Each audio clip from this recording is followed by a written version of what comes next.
Sir नमस्कार। नमस्कार जी। Sir आपसे कुछ बात करनी थी। हाँ बोलिए अंकल। सर मैं नौकरी छोड़ रहा हूँ। क्यों अंकल, क्या हो गया? कुछ बात हुई है तो बताओ। देखिए साहब, मुझे यहाँ नौकरी करते हुए 4 साल हो गए। आपको तनख्वाह बढ़ाने के लिए कहा है, लेकिन क्या है आप सुनते ही नहीं। यहाँ तो किसी के कानों पे चिंग लगती नहीं है, बस बोलते रहो। साहब मैं बोल बोल के थक गया। जब मुझे पता लगा ना कि तुम सैलरी नहीं बढ़ाओगे तो मैं नौकरी छोड़कर जा रहा हूँ।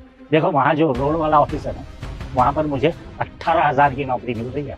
कौन 12,000 रुपये में नौकरी करेगा यहाँ। अब मैंने फैसला कर लिया है, मैं वहीं पर नौकरी करूंगा। आप बस मेरा हिसाब कर दो बस। ठीक है अंकल, अब आपने फैसला कर ही लिया है तो कोई नहीं, 10 मिनट बाद ऑफिस में आ जाना, आपका हिसाब कर दूंगा मैं। आप बैठिए।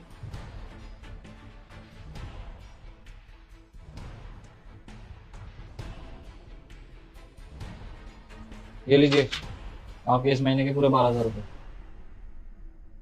ठीक है अंकल जी। ठीक है साहब, नमस्कार। अरे एक सेकंड अंकल जी, बैठिए एक बार। साहब मैं रुकूंगा नहीं, आप मुझे मनाइए मत। मैं वहीं पे काम करूंगा, वहां मुझे 18,000 रुपये मिल रहे हैं। ये तो आपको देना भूल ही गया मैं। ये लीजिए। ये क्या है साहब? अंकल जी वो क्या है ना, हमारी कंपनी में कोई भी ज्वाइन करने आता है ना, तो हम ज्वाइनिंग के टाइम ही उसका एक नया अकाउंट खुलवाते हैं, जिसमें हम 5-5 हज़ार रुपये महीना उसमें ऐड करते रहते हैं। उससे क्या होता है कि उसकी सेविंग भी होती रहती है। वैसे भी अंकल आप तो जानते ही हैं, आजकल के समय पे आम आदमी कहाँ सेविंग कर पाता है। तो अंकल जी हमारी कंपनी एम्प्लॉयज की सेविंग करने में मदद करती है, जिससे उसके कुछ पैसे इकट्ठे हो जाते हैं। और हाँ, जब भी वो छोड़ने वाला होता है ना, तो सारे के सारे पैसे उसके। अब यहाँ से कोई भी छोड़ के जाता है ना अंकल जी, तो एंड में उसके जितने भी रुपए इकट्ठे हो रखे होते हैं वो उसको मिल जाते हैं। अब आपके 4 साल के हिसाब से आपके पैसे इसमें इकट्ठे हो रखे हैं। आप चाहो तो किसी भी बैंक में जाके इसको डिपॉजिट करना और अपना कैश ले लेना। कितने पैसे होंगे? अंकल जी यही कोई 2,40,000 रुपए शायद, और हो सकता है उसमें कुछ बैंक का ब्याज भी ऐड हो रखा हो।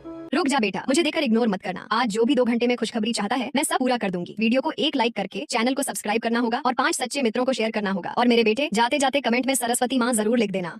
साहब आप क्या कह रहे हैं? ये सारे पैसे मेरे होंगे? ये तो मुझे पता ही नहीं था साहब। साहब मुझे माफ कर देना, मैं यही नौकरी करूंगा साहब। मैं नहीं जाऊंगा छोड़कर यहाँ। अरे क्या कह रहे हैं अंकल जी आप? कभी कह रहे हो मेरे को नौकरी करनी है, कभी कह रहे हो नहीं करनी है। हुआ क्या है? सच बताऊं साहब, मैं लालच में आ गया था और अब मैं नौकरी नहीं छोड़ूंगा साहब। अब मैं हमेशा मरते दम तक यही काम करूंगा साहब। ठीक है साहब, आपका बहुत बहुत धन्यवाद। ठीक है अंकल जी।